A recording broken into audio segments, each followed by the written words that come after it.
Hello, everyone, and welcome to the second official episode of the Dragon Den Discourse.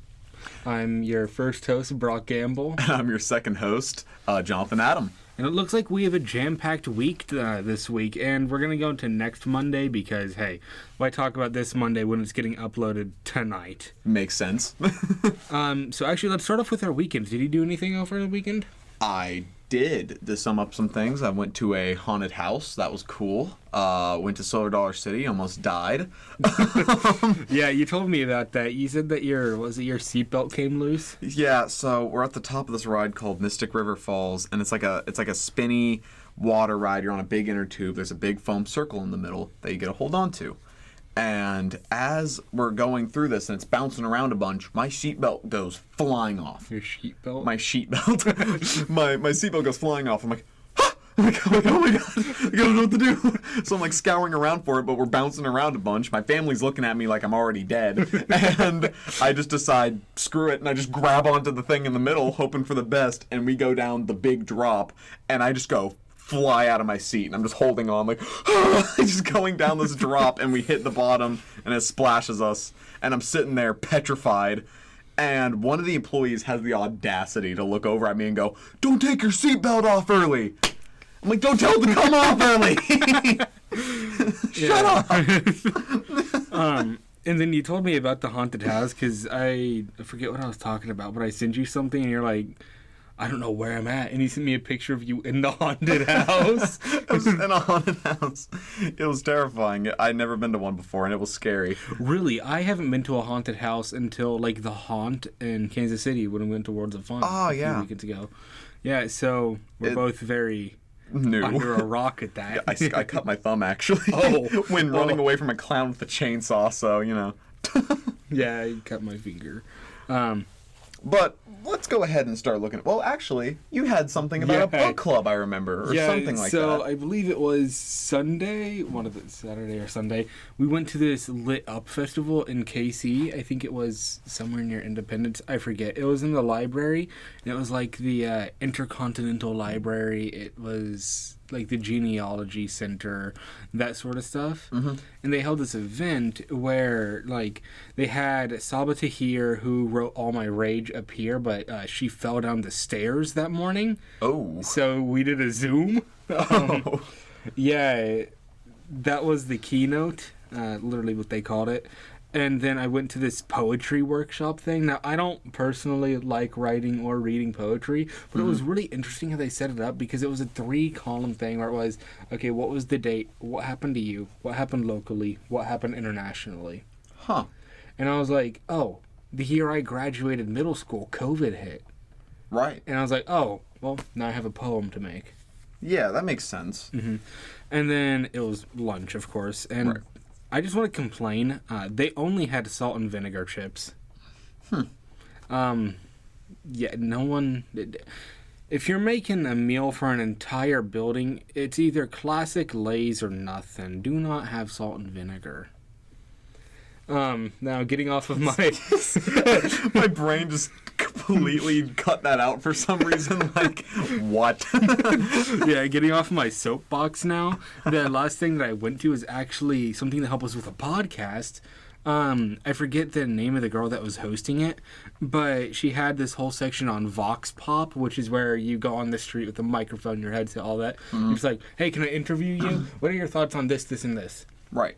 And we were doing a segment in it where we had to interview someone around us, and I started sending you the questions through Instagram. I remember seeing them, and I was confused. Yeah. I thought those were your questions, because we're going to be having an interview later this episode. I was going to mention that later. And I thought those were the questions for the interview, and it was like 3 pages of stuff that had nothing to do with the topic. Yeah, I was so confused. But, yeah, when we were doing the Vox Pop segment, I was sending them to you, and she must have not thought that I had a partner, which, to be fair, I technically didn't, but she sat down and was just like, can I interview you? And I was like, okay. Go for it.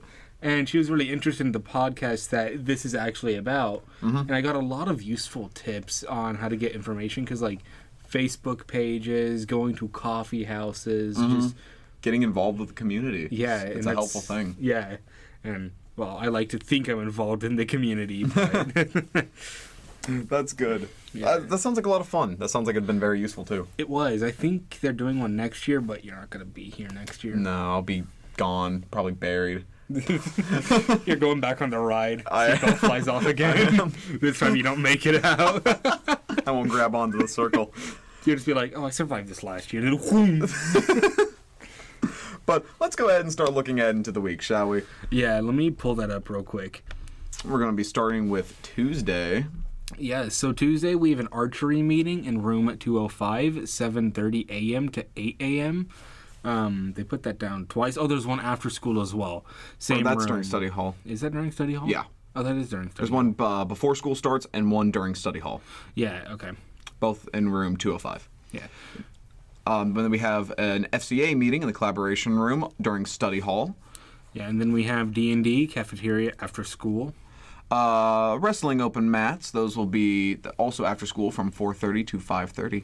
Then we have girls basketball open gym, which is in the main gym area, and that is 4:30 to 6. Boys basketball, we got that. That's open gym as well, and that'll be from 5:45 to 7:15 p.m. And then is that JAG? Yeah, Okay, JAG I&I ceremony in the cafeteria, 6 p.m. to 7:30 p.m. that seems neat. And varsity soccer first round playoffs at St. Thomas's how do you pronounce that? Aquinas? Aquinas? I don't know. St. Thomas something. St. Thomas something. And that's 6 p.m. to 7:30. I pronounced that terribly wrong. Yeah, look at you're destroying the name of our varsity soccer team. How dare I? Yeah. We're going to go ahead and just look into some of the bigger stuff here. Okay, you're going to be a part of that one. This one is a big one. We have the Southern Plains Marching Festival, which is for the marching band. That is an all-day thing. That is from, I remember, 7:30 in the morning to 7 p.m. at night. That sounds painful. That is 12 hours. I'm excited because I really do enjoy it. We call it Andover because it takes place in Andover. And it's we kind of make a joke about it being like the lost city of Atlantis because it happens once a year. But no, it never happens. It always is rained out or something. And last year was the first year in like 5 years that we got to do it. 5 years? Yeah. Do you know who Dee Lunday is? Yeah. Yeah, Dee from freshman year to senior year never got to do it once. And I got to do it my junior year, and Dee was already gone. Yeah. So I was very grateful to do that, and I hope we get to do it this year, but man, it's a long thing. Yeah, and then after that we have JAG at Regional LDC, 8 a.m. to 3 p.m. I see that we have the PHS Democrats. They're meeting in room 316 during study hall. That's Wednesday, October 25th. Yeah, and then we have something happening at the Old Yale Pumpkin Patch. I don't know exactly what that is, but that's 8:15 a.m. to 11:45 a.m. Low incident classes. Is that incident classes? Yeah. I'm not sure what that is. That seems don't interesting. either. Maybe Seth will know when we ask him later. I'll bring it up. Moving on to Thursday, we have an FCCLA meeting in room 319, and that's during study hall. That's good. We have the Student Advisory Council meeting in the collaboration room during study hall. And then from there, we have the D&D meeting in the cafeteria. Once again, it's after school. That's good. You're in D&D. I actually left because all of my people have graduated. Oh. Yeah, so... But don't be afraid. It's probably cool, right? I mean, I did D&D once. I didn't have the time, sadly, but I remember liking it. Yeah, D&D as a game is really interesting because it's what you make of it. And if you're lucky to have a good dungeon master or a game master or a guild master, whatever you want to call it, they can really just bring you into that world. And I think the D&D club is a good thing for that because it's, oh, hey, we have time away from everyone else. We can do literally whatever. And it's just, it was nice when I went because I went for 2 years straight.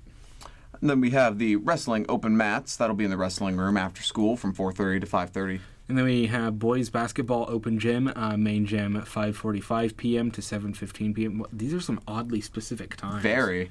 And then archery safety training practice in the Megan Mallet from 6:15 to 7:30 p.m. So we're having 2 training safety practice things. That's cool. Yeah, I mean... it's probably good to be safe than sorry, I mean. Hey, I did archery in middle school, my 8th grade year. I still have my bow from that, by the way, but It was really interesting how they taught it because, to be frank, there's not a whole lot of safety guidelines in just the archery, so you had to learn it directly from your coach.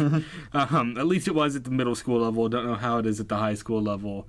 But yeah, I think if they're having so many training practices, I feel like maybe they're looking for new people. I might join that. I don't know. That'd be neat. Then Friday, October 27th, we have the varsity first round playoffs. That's going to be exciting. That'll be a home game at PCMS. That'll be from 7 p.m. to 9:30 p.m. And it looks like we're going against, the home of KU. We're going against Lansing. Oh. That's cool. Yeah, That ought to be a fun game. Yeah, because I don't know much about football, but I know Lansing is a pretty prestigious, They community. They are. All right, and then this Saturday, the following day, which is the 28th, the football team in the collaboration room, 7 a.m. to 12 p.m. That's a long meeting. That is a long meeting. Probably not much of a meeting, though. It's probably like a practice or something. Probably. And then the culinary club will be in Springfield from 8 a.m. to 9 p.m. Wow, that's an all-day thing. Yeah, no, that's over 12 hours. Okay. Have fun, culinary. That ought to Yeah. be cool. It's probably competition, maybe. I wonder. Is there culinary competitions? Yeah, I think so.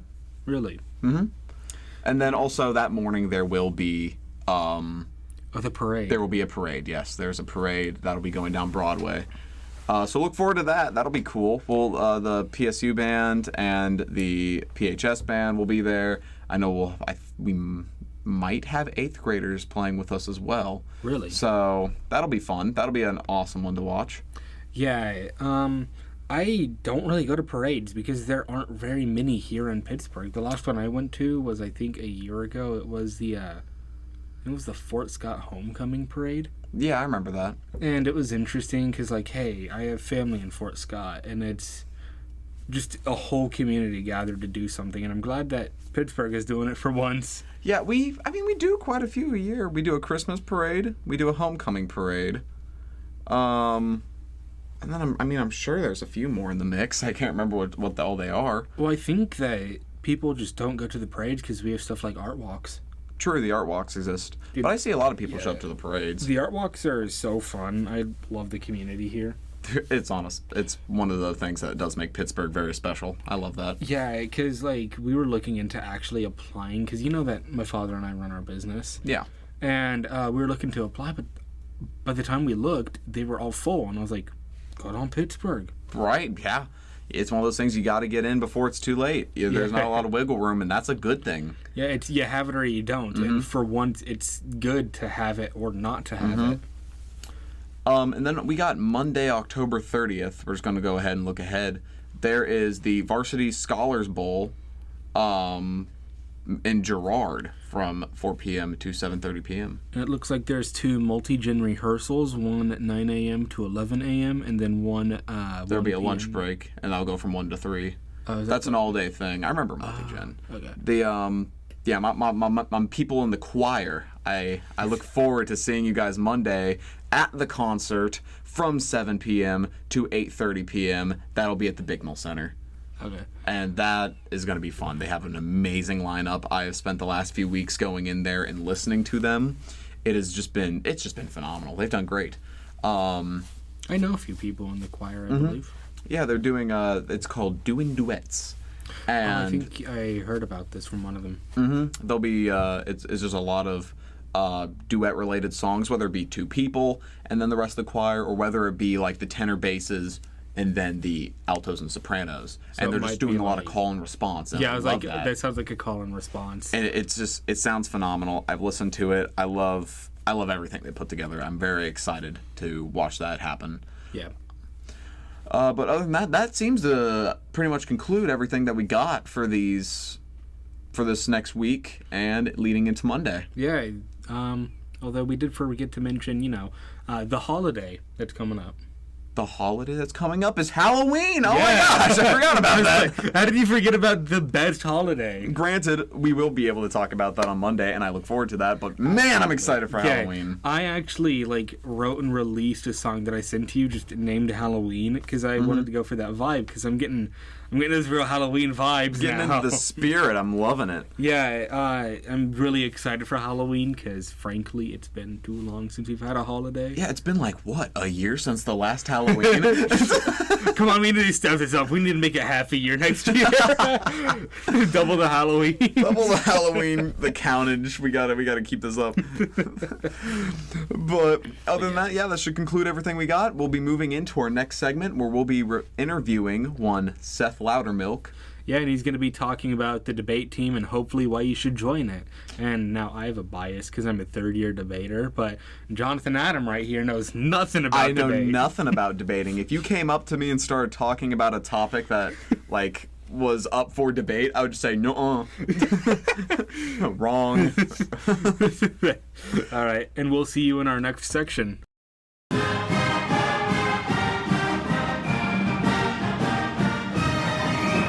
And welcome back, everyone. We are back with Seth Loudermilk, and he's going to do a few things about debate for us. And so, do you want to begin? Yeah, sure, man. First of all, welcome on. Thank you for having me. Yeah, glad to have you. First guest. Very first guest, very second episode. So, I mean, I just want to start with a few questions because I don't know anything about debate. I know Brock does. I know you definitely do. That's why you're here. Yeah. It only makes sense. So, I mean, we'll just start with number one. Like, what made you want to do debate? So in middle school, Jacob Matthews came to. Jacob Matthews, love that guy. He's amazing. Yeah. Unfortunately, he didn't win homecoming queen or king, but he like introduced debate because like before COVID, you would have some of the high schoolers go to the middle school and present their clubs, and that's really like because I knew Jacob Matthews before this, so that really made me like want to do debate, and then. While I was signing up for classes with Mrs. Thomas, I kind of joined it out of spite because my family was like, "No, maybe you shouldn't do debate." That's awesome. Yeah. I remember my parents specifically wanted me to do debate, and I think out of spite I chose not to. I mean, that's usually how it goes. My entire Two directions family of life. did forensics, and I only think like one or two people in my family did debate. And so I'm like the first of my generation to actually do more than 1 year of debate. I hate forensics. I hate forensics as well, but I'm in it because it's so fun when you do good. Debatable. Do you want to debate about that? Pun intended. Pun definitely intended. All right, what's the res? Should we do forensics? Is it fun? All right, who's af, who's neg? You want to flip a coin? I don't have a coin. Oh, we're gonna flip a medal. All right, heads or tails? I guess heads. Tails. Gosh dang it. Okay, so I'm gonna be affirmative. What was the resolution? What am I about to watch? I'm just handing you a token. Was the resolution that it's fun? Should we do forensics? Okay, so you're apt to go for it. All right, we should do forensics for a multitude of reasons. Well, first of all, when debate's over, you're kind of out of luck with something else to do. And there's already different types of debate within forensics, which is more reason to do it. Yeah, I'll let you Oh, I'm on the neg, I forgot. Right, you shouldn't do debate because policy debate is only should for do the first debate? semester.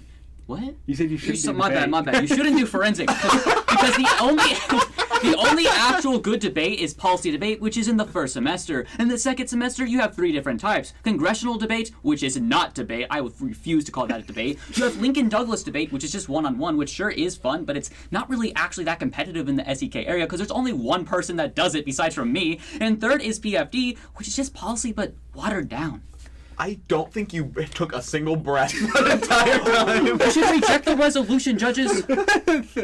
All right, was insane. moving to our next question. I'm just impressed. Out of the 4 resolutions you've seen, which one has been your favorite? So last year was about security cooperation with NATO. I wish that was my senior year.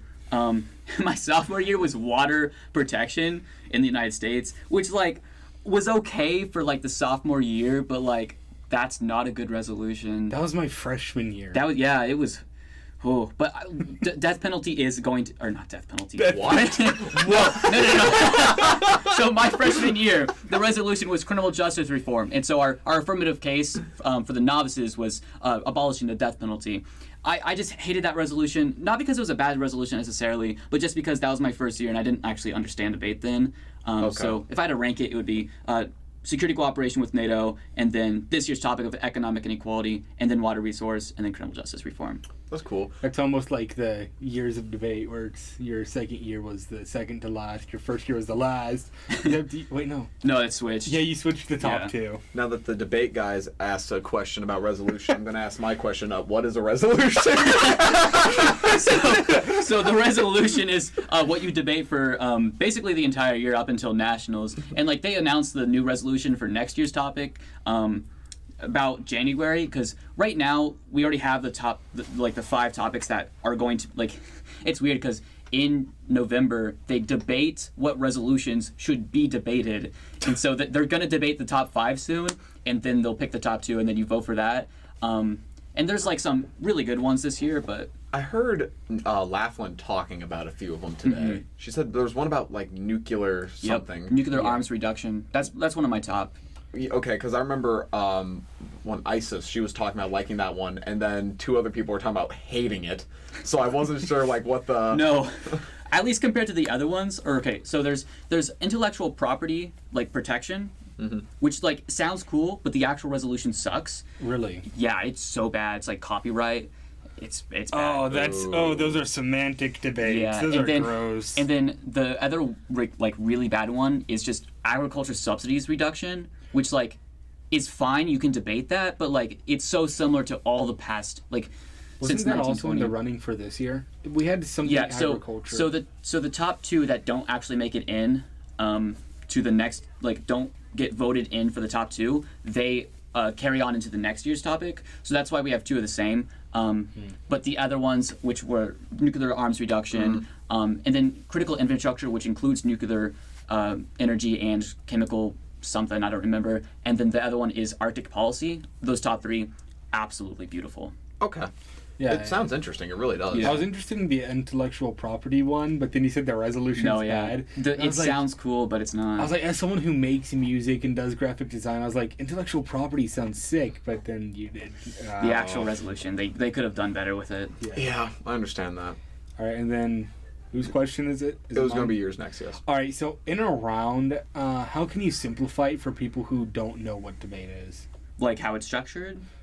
Sort of everything, except for like the actual speech giving, because that's a little more complex. You're And saving me a Yeah. question. I Yeah. appreciate that. This Yeah. is for me. You're directing this to me.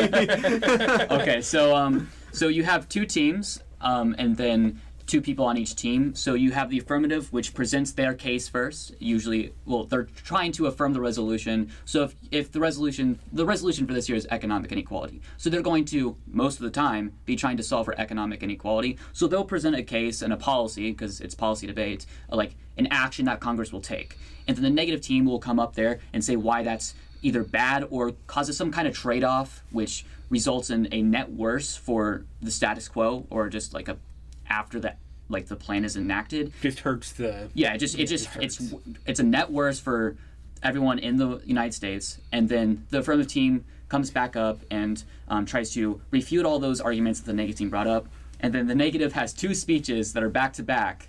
That is just 13 minutes basically, because you have 8 minutes in the 2 and C, and then 5 minutes in the 1 and R, in which the negative team sums up all their arguments and responds to the affirmative for the main last time, and then the affirmative has 5 minutes to respond to 13 minutes because they spoke first, trying to address all those arguments and say why the plan is going to be net better for the status quo.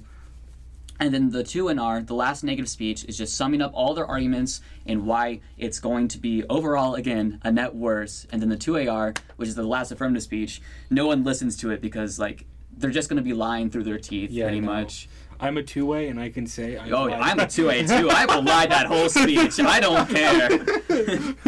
That's why no one listens to it, really. Economic inequality. It sucks. It sucks. Economic inequality, boo! Economic equality, yeah! No, some teams can argue reverse Robin Hood, saying that we should tax the poor more and give it to the rich people. That's an actual case this year. Why? I don't know. Eat the poor! Because technically you can argue whatever you want as long as you fall under the resolution, because you have to meet each word and fall under it. For example, fiscal redistribution is the technical term used in the resolution. that could apply to like there's a lot of definitions for fiscal redistribution. Like it could be reverse Robin Hood, or it could require progressive taxation, Right. Or regressive taxation. or regressive taxation. Or we've hit a lot of arguments where it's just they're not doing anything with taxes, which makes them untopical. Yeah, so another one would be like you have to tax the rich and then give that to the poor, a tax and transfer system. I hate that interpretation. Yeah. Because like if you're decreasing economic inequality, that's what the framers of the resolution intended. All right, Jonathan, your question. All right. Well, first of all, that's really cool. I'm like sitting there, I'm like, oh, write that down. I'm learning. He's SpongeBob meme words. Write that down. Write that down. Oh, drawing like a smiley face. But I mean, I guess my final question is that to any of the underclassmen that are considering picking up debate, that are interested in it, what would your advice be to them, and what would you just have to say to inspire them into it? So you should do debate because I do it. You know? Okay. We're gonna be gone this year. No, You'll be actually, gone, though. even though I'll be graduating, I'm still like in charge of like the novices, so I'll be getting paid to do that. And then as soon as, because like first year out of high school usually isn't the best to become an assistant debate coach, but after that, in my sophomore year of college, I will be trying to become an assistant debate coach, and I've already talked to Laughlin about this. But besides from me, which I know I'm awesome. Right, of Yeah. course. Debate. I can't believe there's more. Debate is just like so much fun because it gives you a structured way to say why the other team is stupid, and I just love that. But Yeah. even if it isn't for the actual debating part, you are constantly doing research within reason, of course. It's purely however much you want to. So that just gives you critical thinking skills, and also you get to understand that you need to know both sides of the argument and have credible research. And then the main one is just that you get to speak Yeah. better. You- You can Yeah. present yourself in a well-mannered way, which makes you better in every aspect of your life. And it just seems like you get as much as you give. Yeah, you know, absolutely. As much effort as you put in, as much effort you'll get, or like in the result, that's how much you'll Yeah. get back. As someone who's also a debater, I'm not trying to steal your. How dare you. I know. I'm taking the limelight. No one's taking debate for you, bro. This is all for Seth. Okay, Jonathan. The non-debater. 0-year debater. But as a debater myself, it's really as much effort as you put into it, and I've started putting a lot more effort into it because this is something I enjoy. You Right. really get more out of it, and really when you're working with your partner, you feel a connection that you don't really get with anyone else. Absolutely. Like It's an intellectual connection. I get yeah, it. if my partner, which is Indiana Grother, if she quits debate, I'm just not going to do it. Like because of her, I am where I am today. Yeah. And like Brock, you and Hamilton got so Yeah. close to breaking to round 7 and 8 at Yeah, we nationals. missed one ballot. Yeah. Oh, and then man. I only was able to break, which was the first in PH history. So, thank you. And we got PHS history Whoa, right Yeah. here. So it's only because of Indy that we were able to actually break to round 7 and 8. And I don't know if we can do that again because that's pretty tough. That's Yeah. incredibly impressive. Like that's so insane to hear, and that really is super cool. Yeah. I really hope that does inspire some people because it's one of those things where it's not like what we see nowadays on TV. You listen to a Republican or Oh. Democratic debate, and it's just people they just yell at each other. It's They're just arguing. They're just talking. It's non-structured. It's informal. It's a yelling match. But with debate, it's just okay. Here's what I have to say. No, we know they're gonna say this, but that's wrong. Don't listen to them. Right. Here's 90 But reasons why. to be fair, both the other team and the judge can go up to you after round and say, you're sexist, you're ableist, you're homophobic, and you're transphobic. Like, that happened to me at like my What? sophomore year. The judge said this. So my partner in her last speech said the other team just wasn't very nice this round because they were laughing at us basically the whole round. And like we were like pressed. Like we were not happy about this round. yeah. And then after the judge said, we shouldn't be talking about that because that's racist, that's sexist, and that's homophobic. We had someone run an argument on us last year, which was the NATO topic, and it's reject the affirmative. Italy is homophobic. I mean, that is something you can argue. I know, but it wasn't even like a K. And for people who don't know, Ks are critiques. It's a whole nother argument. Oh, I will That's- give a 5-hour discussion about critiques. I love them. I hate them. We're not debating. Critiques are progressive arguments, basically like, you're a capitalist, let's convert to communism. So in the southeast Kansas, like that's generally not what we should be arguing. But like Kansas is the top state in the United States for debate. specifically policy debate. So, Yeah, like every year, at least like someone in Kansas either gets to finals, semifinals, or takes it home. Yeah, so like it's Kansas and then Texas, and it's almost always a Kansas versus Texas in the final team, and we almost always win. Yeah, I would never expected that. Yeah, I never expect something like that. The from main Kansas. reason is that we separate forensics and debate. So debate is the first semester, and then forensics is the second. And because we separate it, you can only do debate for the first semester, and so you're going to more tournaments. You're focusing more on that specifically, and that's the main reason why we have so much success in Kansas. yeah. Okay, that makes a lot of sense. Yeah, and it looks like we're running out of time. So, Seth, do you have any last remarks? Closing remarks. Yeah. I hate Olathe, Bishop Miege. I hate all these schools in the Kansas City area because the names of the schools sound pretentious. I'm not joking. All right. And that's why you should do debate. And that's why you should do debate. Everyone else sucks except for you. I hate every other school besides from Pittsburgh. Pittsburgh is the only good school. All right.